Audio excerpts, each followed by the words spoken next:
Hi, welcome to Bedroom Brainiacs. Bedroom Brainiacs is adult sex ed for everything you wish you learned in high school. My name is Kate. I am a sexuality educator and trainer. I have been in the sex ed world for over a decade. I have taught sex ed programs to middle school students, high school students, and adults. Today's topic is the anatomy of pleasure, and this is actually the first video of a three-part series. In upcoming videos, we're going to be taking a deep dive into specific body parts and talk about how they're designed for pleasure. In this very first video, we're going to be introducing the topic and giving you some general information that helps you understand why the body reacts to touch and stimulus the way that it does. We chose the topic of pleasure because May is National Masturbation Month. It started as National Masturbation Day in 1995. The first Masturbation Day was dedicated to Dr. Jocelyn Elders. She is a very significant figure in the world of public health. She served as the Director of Public Health in Arkansas, where she decreased teen pregnancy rates. She also expanded access to HIV screenings and expanded access to breast cancer screenings.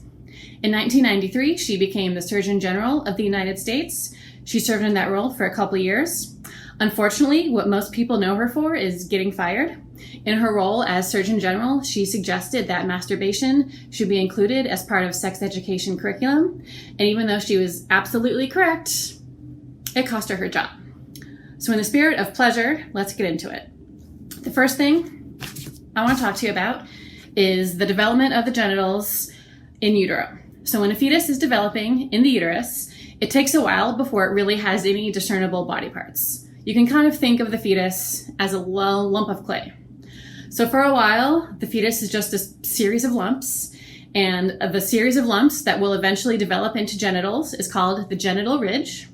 So in a fetus that has two X chromosomes, the genital ridge will develop into a clitoris and a vulva. In a fetus that has an X chromosome and a Y chromosome, the genital ridge will develop into a penis and testicles. Don't get too caught up in the XX, XY, whatever. When we talk about biological sex, a lot of times we focus on the differences, but I want you to remember that we all start from the same place, and whatever body parts you have, you are capable of experiencing physical pleasure. The next thing I want to talk about is nerve endings. So our body and our skin is covered in millions of nerve endings. Nerve endings help us sense things from the outside world that are affecting our body. So nerve endings help us sense heat and cold and pain and pleasure. If you ever touch your finger to a hot stove, the nerve ending on your fingertips is sending a signal to your brain saying, hey, that's hot, stop doing it. So some parts of your bodies have a lot of nerve endings on it, and those parts are very sensitive. Some parts of your body have less nerve endings on it, those parts are less sensitive. If you want to talk specific numbers, your fingertip has around 3,000 nerve endings on it. The head of the penis has around 4,000 nerve endings on it, and the clitoris has a lot of nerve endings. So teaching sex ed, the number we used was always 8,000. And when I did research to confirm this number, I actually found some research that says the clitoris can have more than 10,000 nerve endings on it. So 8,000, 10,000, either way, it's a lot, and it explains why the clitoris is so sensitive. Another thing I want to talk about that all human bodies have is erectile tissue. So you hear the word erection or erectile, you probably think of the penis. And yes, the penis does have erectile tissue. There's also erectile tissue in the clitoris, in the vulva, you have erectile tissue in your nose, and you have erectile tissue in your ears. So if you've ever used a cotton swab to clean out your ears, you've probably experienced the stimulation of erectile tissue.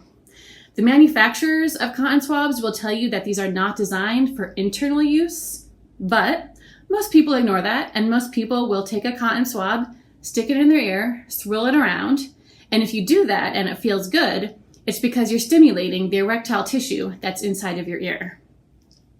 So the human body is capable of a lot of things. It's capable of physical pleasure of a sexual type. It's capable of physical pleasure of a non-sexual type. And it's just capable of a lot of amazing things. So in upcoming videos, we're going to be talking more specifically about the clitoris and the penis and the testicles and the vulva and how all of those body parts are designed for pleasure. Hopefully this video gave you a good introduction and helped you understand why our body responds to certain kind of touch and why certain body parts are more sensitive than others. Thank you for watching.